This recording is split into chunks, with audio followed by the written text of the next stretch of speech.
السلام علیکم جی۔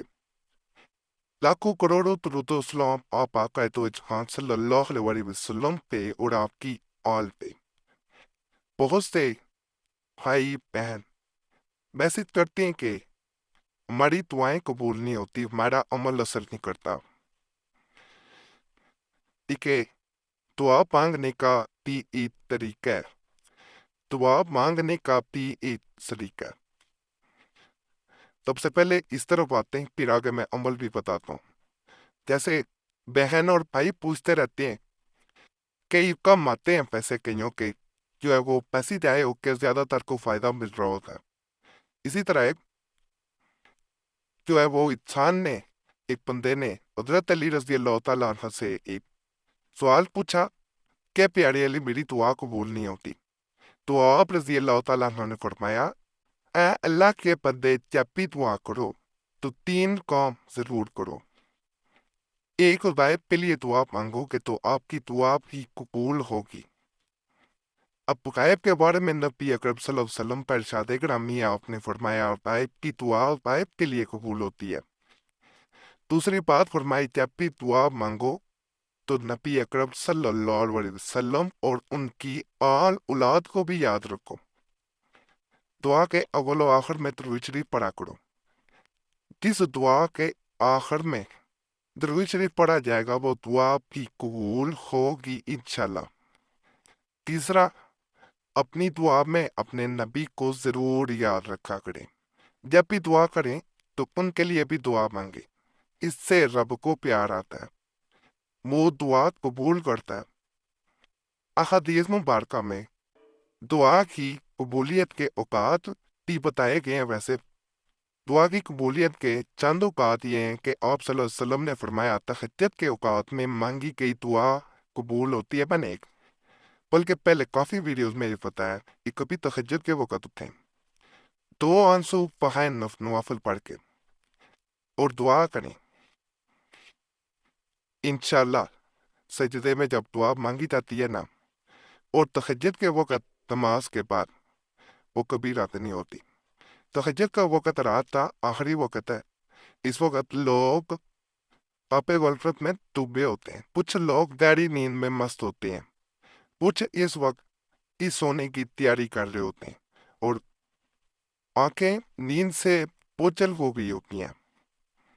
اس وقت جب کوئی بندہ میٹھی نیند قربان کر کے اپنے راتوں کی بارگاہ میں کھڑا ہوتا ہے، وہ دعا مانگتا ہے، رب کے حضور گر گراتا ہے اور فریاد کرتا ہے، تو حدیث کے مطابق اس طرح رب اس کی دعا ضرور سنتا ہے اور بندے کی جائز خواہشات کو ضرور پورا کرتا ہے۔ تہجد کی نماز لادبی نماز ہے، یہ میں بتاؤں۔ اس وقت جو بھی دعا مانگی جائے وہ قبول ہوتی ہے۔ میں نے خود اپنے ساتھ آزمایا، کئی لوگوں کو میں نے یہ عمل بتایا۔ یہی وہ وقت ہوتا ہے جب خدا تعالیٰ آسمان اور دنیا پر آ کے کہتا ہے، کوئی مجھ سے مانگنے والا ہے اسے عطا کروں، کوئی رزق کا طالب ہے اسے رزق عطا کروں، کوئی مغفرت کا طالب ہے کہ اس کو مغفرت عطا کروں۔ اس وقت جو لوگ جاگ رہے ہوتے ہیں، رب سے مانگ رہے ہوتے ہیں، ان کی مرادیں پوری ہو جاتی ہیں، اور جو سوئے ہوتے ہیں وہ شکوہ کرتے رہ جاتے ہیں کہ رب ہماری دعائیں نہیں سنتا۔ دوسرا وقت سجدے کا وقت ہے۔ سجدے کی حالت میں مانگی کی دعا قبول ہوتی ہے۔ جیسے میں نے پہلے بتایا، انسان کے لیے سب سے مشکل کام کسی کے آگے جھکنا ہوتا ہے۔ انسان ہر کام کرے گا لیکن کسی کے سامنے جھکنا، شانی کو جھکانا یہ پسند نہیں کرے گا، سوائے اللہ کی ذات کے، اس رب کی جس نے اسے تخلیق کیا۔ کئی لوگ صرف اپنے سر کو، اپنی پیشانی کو جھکانے کے لیے جان دینے پہ بھی تیار ہو جاتے ہیں۔ انسان جب سجدے کی حالت میں ہوتا ہے، اس پل میں وہ اپنے جسم کے سب سے بلند اور محترم عضو یعنی پیشانی کو اللہ کی بارگاہ میں چھپا کر زمین سے ٹیک رہا ہوتا ہے۔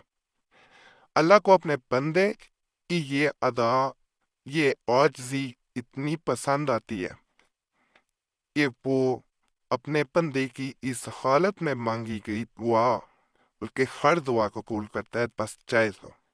جھکنا اللہ کو پسند ہے، جو جھک گیا وہ مرادیں پا گیا۔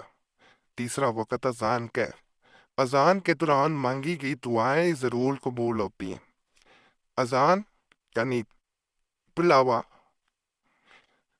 اور اس کا یہ بھی مطلب ہے کہ اپنی کامیابی کی طرف آؤ۔ انسان جب اللہ کے اس بلاوے پر لبیک کہتا ہے اور اس کا جواب دیتا ہے تو اس وقت خدا نہ صرف انسان کی دعا سنتا ہے بلکہ اس کو پورا بھی کرتا ہے۔ چوتھا اور بہترین وقت فرض نماز کے بعد ہے۔ فرض نماز کے بعد جو دعا مانگی جاتی ہے وہ دعا ضرور پوری ہوتی ہے۔ اللہ نے انسان پر دن میں 5 نمازیں فرض کی ہیں۔ ہم نے فرض کی ادائیگی کی اور بھاگ نکلے، نہ خدا کو یاد کیا اور نہ کچھ مانگا، جلدی سے آئے اور جلدی سے نکل کے، یہ اہتمام کا وقت ہوتا ہے۔ یہ ذہن میں رکھیں، اس وقت جو دعا مانگی جائے گی وہ قبول ہوتی ہے۔ یقین سے مانگیں، اللہ فضل کرتا ہے۔ لیکن لوگ نماز جلدی جلدی پڑھی اور بس۔ 5واں وقت بارش کے بعد کا وقت ہے۔ بارش کے بعد جو دعا مانگی جائے وہ دعا بھی قبول ہوتی ہے۔ بارش اللہ پاک کی رحمت ہے۔ بارش پیاسی زمین کو سیراب کرتی ہے۔ بارش بنجر زمین کو لہلہا دیتی ہے۔ بارش مردہ زمین میں روح پونک دیتی ہے، بند جسمیں جاری کر دیتی ہے۔ خدا کی ہر مخلوق کے لیے خوشی اور راحت کا سبب بن کر برستی ہے۔ ایسے وقت میں اللہ تعالیٰ انسان کی دعاؤں کو قبول فرماتے ہیں۔ رحمت کے موقع پر رحیم کو یاد کیا جائے تو وہ ضرور سنتا ہے۔ صرف اس رحیم کی طرف انسان ایک دفعہ چاہے تو صحیح، اس پہ یقین رکھ کے مانگے تو صحیح۔ گلے شکوے کرنا آسان ہے، یقین کریں۔ چھٹا وقت سفر کا ہے۔ سفر کے موقع پر کی گئی دعا بھی قبول ہوتی ہے۔ مسافر اللہ کا مہمان ہوتا ہے، تب اپنے مہمان کی دعا کو رد نہیں کرتے۔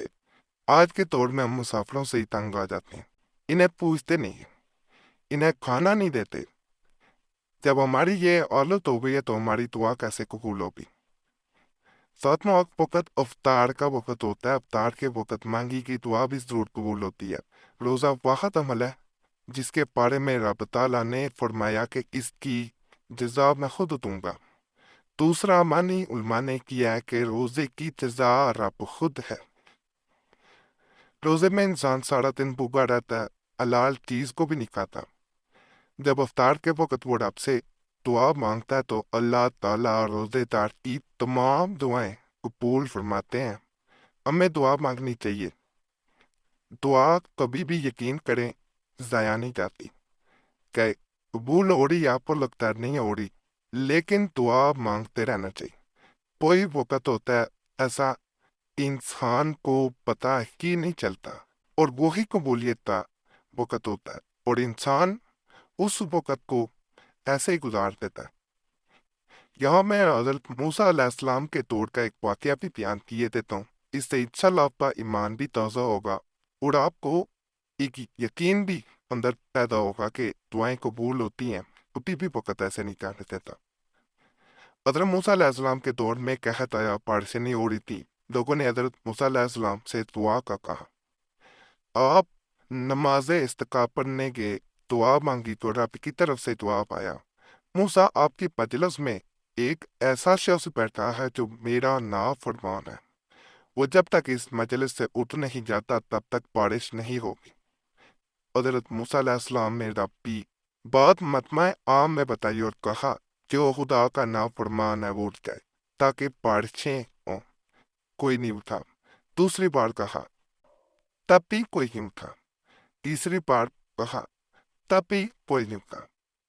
یہ جو نافرمان شخص تھا، اس نے اونٹ لائے بغیر تیلی میں دعا مانگی اور رب نے معاف کر دیا۔ بدمع وہی موجود کوئی اٹھا بھی نہیں اور بارش ہو گئی۔ موسیٰ علیہ السلام نے رب سے پوچھا، یا الہی یہ کیا معاملہ ہے؟ تو رب تعالیٰ نے فرمایا کہ اس نے مجھے راضی کر دیا، سچے دل سے معافی مانگی، میں نے معاف کر دیا اور اس کی دعا سن لی۔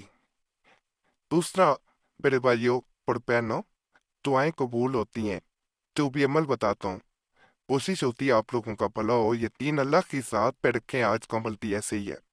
اگر اسے یقین سے کریں گے، جیسے انسان رب کو رو کے بنا لیتا ہے، ایسے رب جب مان جاتا ہے تو بندے خود ہی مان جاتے ہیں۔ تو کسی کو منانا مشکل نہیں رہے گا۔ وظیفہ بتا رہا ہوں، اسے بتائے کے طریقے کو مطابق کریں، انشاءاللہ بہت فائدہ ملے گا۔ یہ محبت پانے کا عمل آپ نے اس طرح کرنا ہے کہ یہ وظیفہ اپنی دونوں انگلیاں دائیں ہاتھ کی یعنی رائٹ ہینڈ کی اپنے چہرے کے سامنے رکھ کے یا استطوع یا قدوس یا غفور یا ودود، یہ صرف اور صرف 41 بار پڑھنا ہے۔ پہلے ایک انگلی پہ پونک ماری جائے گی اور اس انسان کو نام لیا جائے گا جس سے محبت کرتے ہیں، پھر دوسری انگلی پہ اپنے پونک مار دیا، شہادت والی انگلی پہ محبوب کا نام لینا ہے اور اس کے ساتھ والی اس انگلی پہ اپنے اپنا نام لے، انشاءاللہ محبت پیدا ہوگی۔ چینل ضرور سبسکرائب کریں، ویڈیو لائک کریں اور تحقیق انسان پہ دور دبائیں، تو مسئلہ ہو تو پڑھ پہ چھوڑ سکتے ہیں۔ تو لفظ پڑھتے